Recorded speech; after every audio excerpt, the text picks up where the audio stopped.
We are back on Taking Care of Business on Koerner Radio, News Talk 1180, 1230 KGEO, 1410 KERI, and now in Albuquerque, New Mexico at 1000 KKIM. Hey, Clay, that was fun with Dave Kindred talking about Muhammad Ali and Howard Cosell. Yeah, looking at the past. Well, I got to tell you, I was a fight fan at that time. That was kind of our era, and I really, really enjoyed the bartering back and forth between the two of them. They were two classics, and there'll never be that kind of relationship in sports again, I think. Well, never say never. Well, that's true. That's true.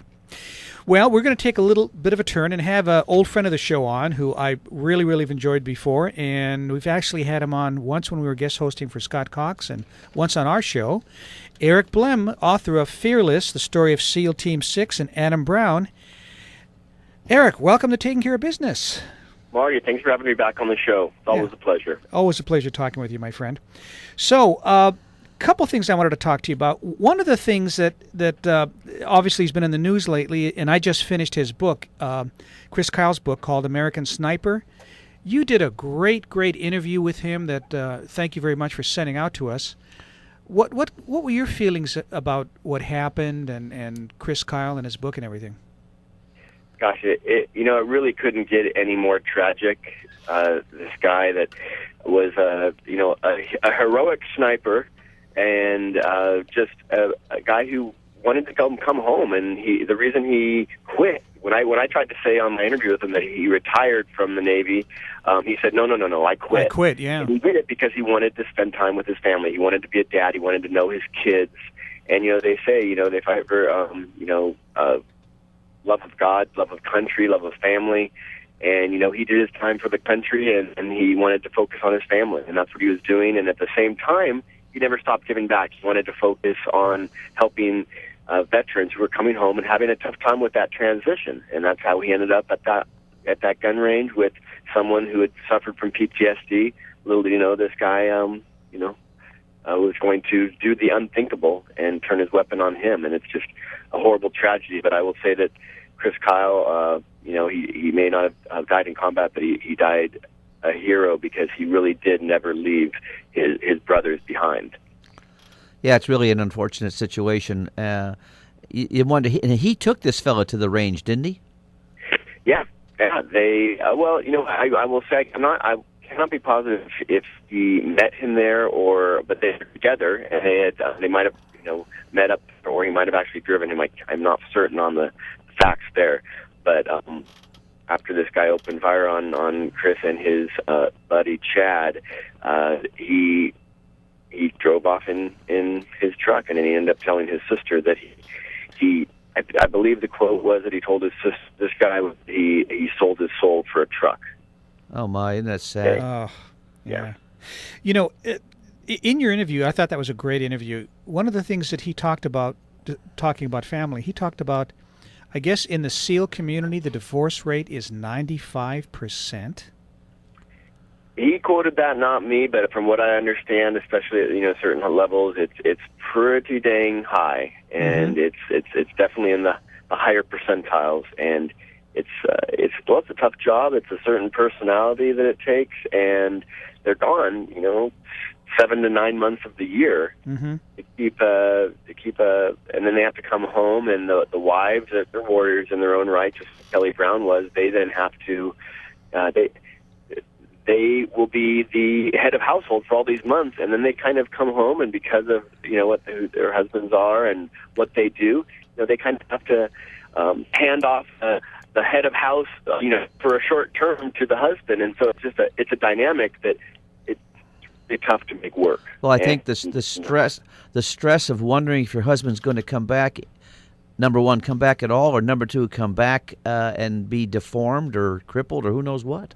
Right, and at the same time, you're taking care of business at home, and then you come home, and of course, the dad wants to be with the kids if they have children, and there's that issue of she's been doing it her way for 9 months, and then all of a sudden he comes home, and they have to kind of merge their parenting styles. It's just a difficult thing, a very difficult thing, and that's what Chris wanted to do. He came back. He wanted to be able to help coach his kids. He wanted to go watch his little daughter do ballet and or dancing and get to know her kids, and also he wanted to be with his wife. That too many years she had been in the back seat to his life as a Navy SEAL, and he decided to make that conscious effort that I'm gonna either lose this family or I'm gonna make it work, and the way I'm gonna make it work is to be there, and that's what he was trying to do. He's trying to balance that along with helping out veterans.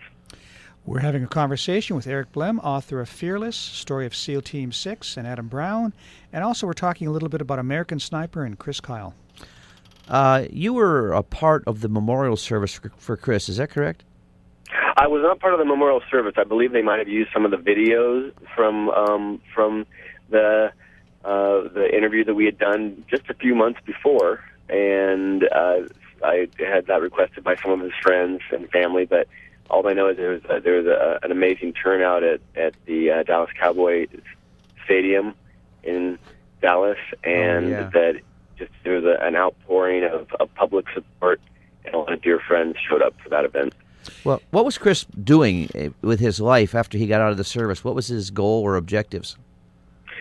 Well, he wanted to. He told me that he hoped to buy a ranch at some point, so his kids would have some wide open spaces to grow up on, and just grow up. And he wanted to be there to watch them. And in addition to that, he'd started a foundation to help with the SEALs. I believe he focused on SEALs. It might have been special operations warriors in general in their transition back into life. He helped out a lot of people come back and they sit on a couch and they eat and they get fat. And these are guys who were the creme de la creme, who really were, the type A personalities, and they come back, and some of them after either injuries or maybe some situations in battle that are, creating PTSD issues. He wanted to encourage the guys to get off that couch and get back and do something with their lives. He helped out with guys getting exercise equipment, because he knew that some guys they were embarrassed of themselves. He said that they wouldn't want to go to a gym, but he would help get exercise equipment into people's garages and places where they could just, work their way back into some, motivate themselves to get back in shape.